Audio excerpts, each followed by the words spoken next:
친구들과 안동 여행을 다녀왔습니다. 자칭 타칭 한국 정신문화의 수도라 일컫는 곳이죠.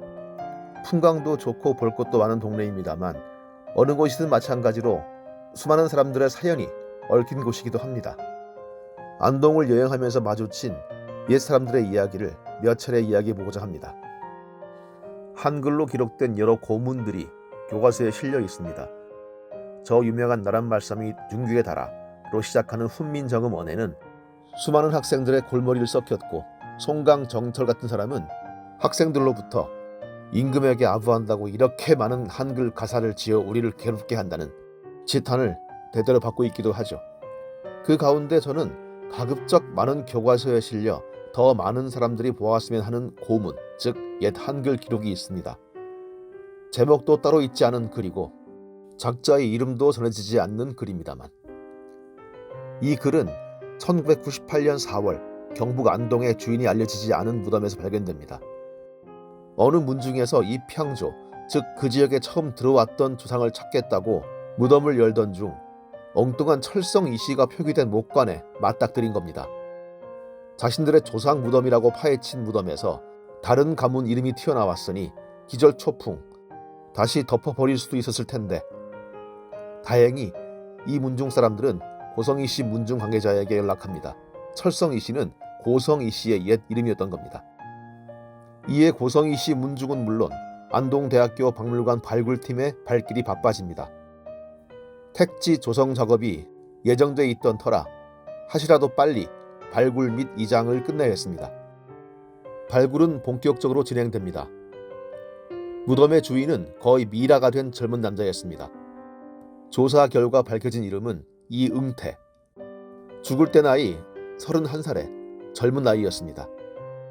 키가 180cm에 이르렀으니 당시 보통 사람보다는 머리 하나가 더 큰 훈남에 근사하게 턱수염까지 기른 멋쟁이였던 이응태는 장가를 가서 아이 하나를 둔 가장이었습니다.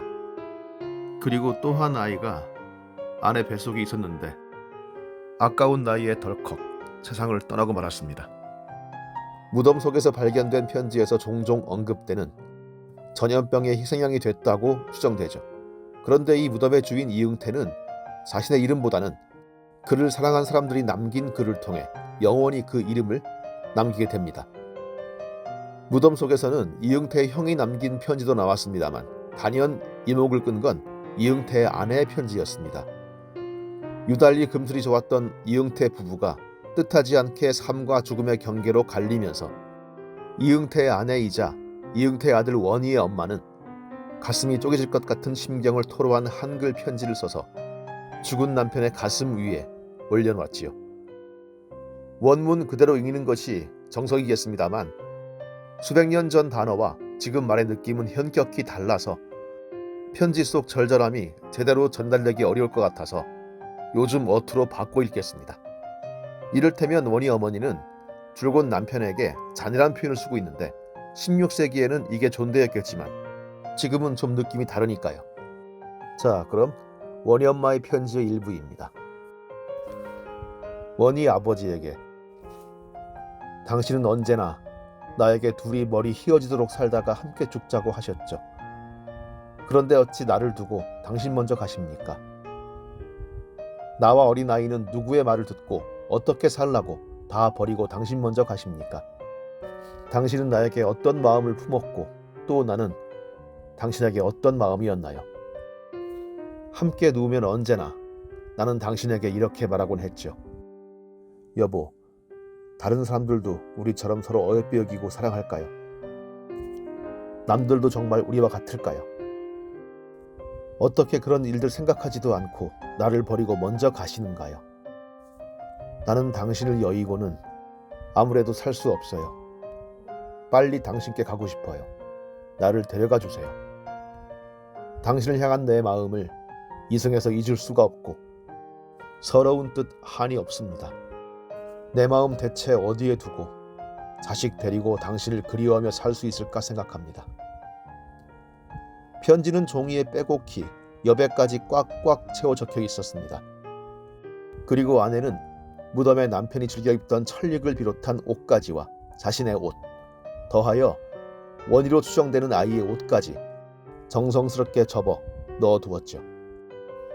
그리고 남편이 병중에 있을 때 어서 일어나 신기를 원하며 자신의 머리카락과 삶을 함께 엮어 만든 미투리도 함께 묻었습니다.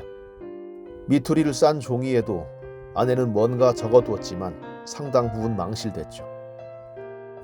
지금은 안동대학교 박물관에 보관되어 있는 이 편지를 읽으면서 가장 울림이 컸던 대목은 결국 사랑이란 네안데르탈인부터 지금까지 사람과 사람을 엮는 사랑의 본질이란 닮은 정도가 아니라 아예 똑같다는 거였죠. 피부색의 차이든 문명의 발전 정도의 격차든 사회의 열고 닫힘이든 그 모든 것의 틈바구니를 뚫고 새어나오는 사랑이란 이름의 물줄기의 단맛은 다를 수가 없겠구나 싶었던 거죠. 목마른 이의 발치에 솟아나는 맑고 깨끗한 물맛의 시원함이 원시시대이든 중세기사의 시대이든 조선시대이든 지금이든 뭐가 다르겠습니까? 특히 이런 부분, 함께 누우면 언제나 나는 당신에게 이렇게 말하곤 했죠.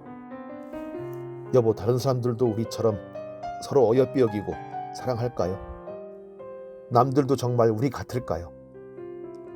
쪽지고 비녀 꽂은 여자가 상투튼 남자에게 했다는 이 말. 오늘날에도 사랑한다는 커플 치고 사랑을 속삭이는 연인들 치고 이런 말을 하지 않거나 가슴 속에라도 품어보지 않은 사람이 있을까요? 그 순간만큼은 세상에서 가장 행복한 존재로 만들어줄 수도 있고 세상에서 누구도 부럽지 않은 보물 같은 두 사람으로 탄생시켜주는 사랑은 이렇듯 수백 년 전 조선시대에도 활발히 날개짓하면서 사람과 사람 사이를 날고 있었습니다. 뱃속에 이응태의 둘째 아이를 두고 있던 원희 엄마의 일생이 그 후 어떻게 되었는지는 아무도 모릅니다. 하지만 결코 평탄하진 않았을 겁니다. 이응태가 돌아간 것으로 추정되는 병술년은 1586년입니다. 그로부터 6년 뒤에 우리 역사 최대 규모의 전란이라 할 임진왜란이 조선을 덮쳤고 경상도 안동 일대는 전쟁의 소용돌이가 극심하게 휘몰아친 지역이었으니까요. 그 전쟁통에 12살, 5살 형제를 거느린 청상 과부가 그렇게 안온한 삶을 살았을 것 같지는 않습니다. 하지만 그녀는 지쳐 쓰러져 정신없이 잠들었을 때마다 남편 혼백의 방문을 받았을 겁니다. 원희 엄마의 편지의 마지막 말은 이것이었거든요. 내 꿈에 와서 당신 모습 자세히 보여주시고 또 말해주세요. 나는 꿈에는 당신을 볼 수 있다고 믿고 있습니다. 몰래 와서 보여주세요. 저승이 아니라 천하 없는 무저갱에 있더라도 이런 말을 잊어버리거나 듣고 흘려버릴 남자는 없지 않았겠습니까? 남녀가 유별하고 남녀 칠세 부동석이 금원처럼 여겨지던 양반의 고장 안동. 그 틈바구니에서 피어난 사랑의 꽃이었습니다.